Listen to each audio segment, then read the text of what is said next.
নমস্কার বন্ধুরা, আমি অপর্ণা। তোমরা দেখছি ব্লগার অপর্ণা এই চ্যানেলের পক্ষ থেকে তোমাদের জানাই অনেক অনেক অভিনন্দন আর আন্তরিকতা। তোমরা কেমন আছো? আশা করি তোমরা ভালোই আছো আর আমিও বেশ আছি। আর আশা রাখছি ব্লগটি ভালো লাগবে। তো বন্ধুরা, ফাইনালি পুজোর আমার ক্লিনিং করা শুরু করেই দিলাম।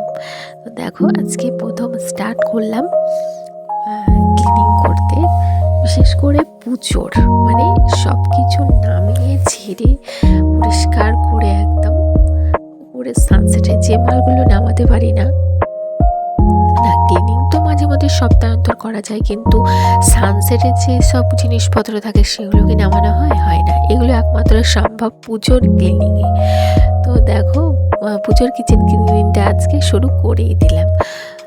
আর তার আগে রান্নাবান্না করে নিয়েছি ব্লগেই করেছিলাম, কিন্তু ব্লগটা অনেক বড় হয়ে যাবে বলে রান্নাবান্নার ভিডিওগুলো ব্লগের সঙ্গে চললাম না, ওটা নেক্সট পার্টে দিয়ে দেবো। তো দেখো, মশলার কৌটো থেকে মশলাগুলো সব ঢেলে নিলাম, একটু রোদ্রে দিয়ে দেবো। আর খুব পিঁপড়ে, জানো তো, পিঁপড়ের জন্য কোনো কিছু রেখে শান্তি নেই। তো যাই হোক,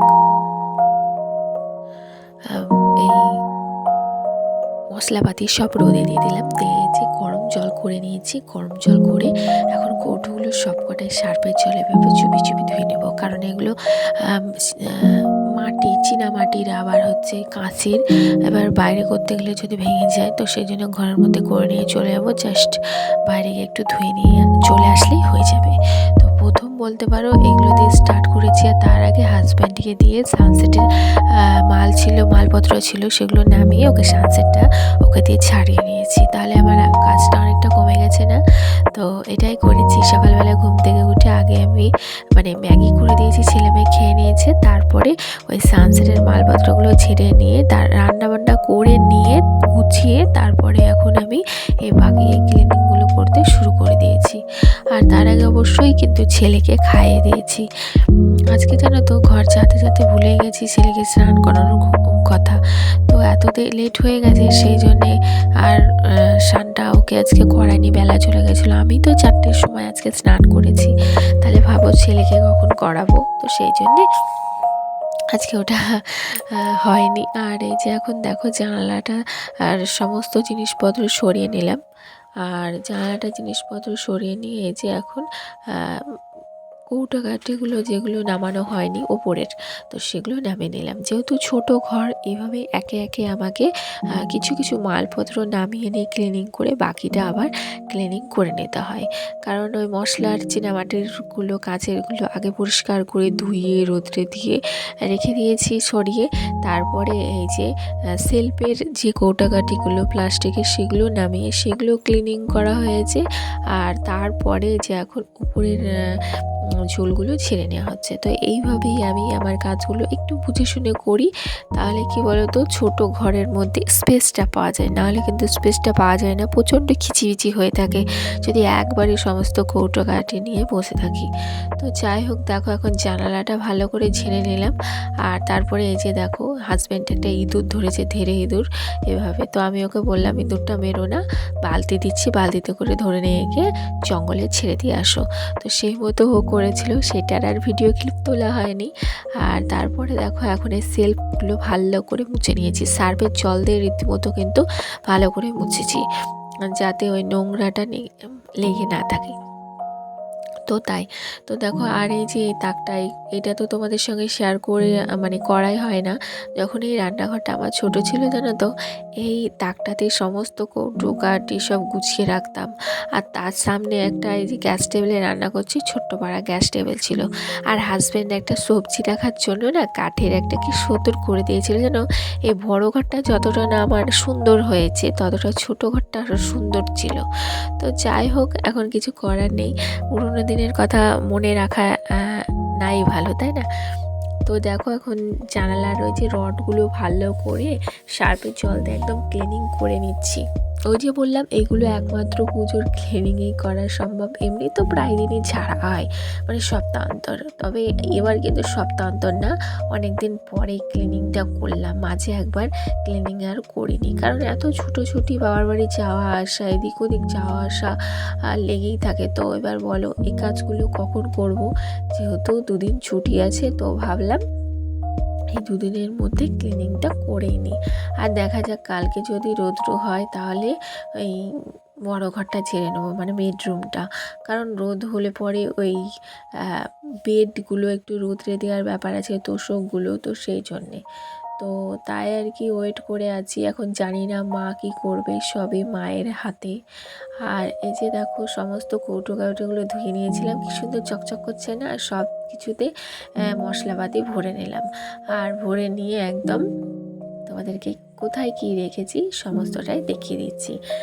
তো দেখো, আর এই যে এই কৌটোগুলো তো চিনি রাখতাম আগে, তো এই সেরামিকের কৌটোর কথা বলছি, এগুলোতে চিনি রাখতাম। চিনি এবার আর রাখিনি কারণ পিঁপড়ে লেগে যায়, তো সেই জন্য ওই শুকনো লঙ্কা, হলুদ এগুলো রেখেছি যাতে পিঁপড়েটা না ধরতে পারে। আর পেঁয়াজওয়ালা কৌটোর মধ্যে না পিঁপড়ে বলছি, চিনি ভরে রেখেছি। আর এই যে এখন কৌটোগুলো সব জায়গা মতো রেখে দিলাম, মানে যেরকম যেটা ছিল সেরকম, শুধু একটু অন্যরকম করার চেষ্টা করেছি। বারবার তো একই লুক দেখতে আমার ভালো লাগে না, তাই না? তো দেখো এই যে সবুজ মানি প্ল্যান্টটা এই জায়গাটা রেখেছি। আর ওই সাদা সাদা যেগুলো ছিল ওগুলো সব ফেলে দিয়েছি। আর তারপরে দেখো এই যে কাঁচের চারি যেরকম থাকে হাতাখন্তি, সেগুলো রেখে দিলাম। আর এই যে তেলের কৌটাগুলো রাখলাম। আর একটা তেলের কৌটো ধুয়েছি, জল ঝরেনি, তাই ওটা তেল ঢালা হয়নি। আর এই ফ্লাওয়ারটা আজকে এখানে রাখলাম, একটা তো সবুজ আছে তাই না, একটা অন্যরকম থাকুক, তো তাই আর কি একটু অন্যরকম করার চেষ্টা। আর এই জায়গাটার পর্দাটা চেঞ্জ করে বন্ধুরা কি যে গর্জিয়াস হয়েছে কি বলবো, এত সুন্দর লাগছে, পুরো লুকটা চেঞ্জ হয়ে গেছে। তোমরা পুরো ব্লগটি দেখো তাহলেই বুঝতে পারবে। এটা কি আমার সেই জানালা, আমি চিনতেই পারছি না। তো দেখো সমস্ত জিনিসগুলো যেগুলো যেখানে থাকে সেগুলো সেখানে রেখে দিলাম। আর তারপরে এই যে এই বোতলগুলো দিয়ে যেমন একটু ডেকোরেট করে রাখি, ঠিক সেরকমই একটুখানি ডেকোরেট করে রেখে দিলাম, যাতে আর কি দেখতে সুন্দর লাগে। তো এই তো ছিল আমার সাজানোর জিনিসপত্র, এর চেয়ে আর বেশি কিছু তো নেই রান্নাঘরে সাজানোর।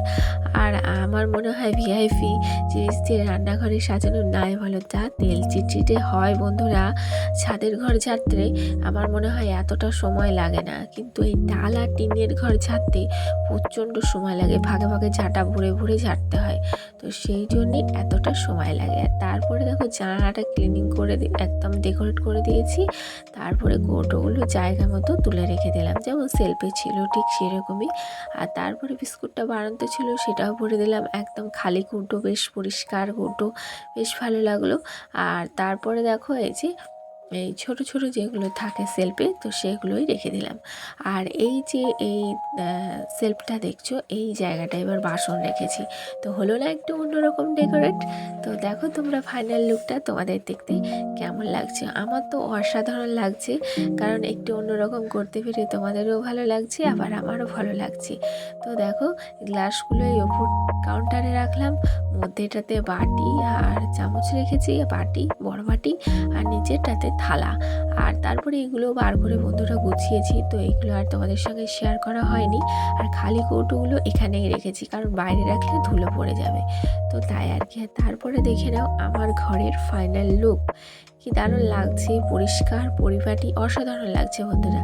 তোমাদের কেমন লাগছে অবশ্যই কিন্তু কমেন্টের মাধ্যমে জানাতে ভুলো না। আর জানালার লুকটা পুরো চেঞ্জ, পর্দাটা চেঞ্জ করে পুরো চেঞ্জ। এই জায়গাটায় ভাবছি একটা পর্দা দেব, তাহলে কি হবে বলো তো, বাসনে যাতে নোংরাগুলো না পড়ে, একটু গর্জিয়াস টাইপের দিতে হবে পর্দা, যাতে দেখতে ভালো লাগে। আর এই যে আমার চললো ঘরের একদম ফাইনাল লুক। তাহলে চলো বন্ধুরা, প্রতিদিনের কথাগুলো আবারও বলে নিই, যারা যারা ভিডিও দেখছে লাইক কমেন্ট শেয়ার কিছুই করা হয়ে ওঠে না, আর please like comment share subscribe করে দিও। আজকের মধ্যে এইটুকুই, দেখাচ্ছে আগামীকাল, ততক্ষণ সকলে খুব ভালো থেকো, সুস্থ থেকো, নমস্কার।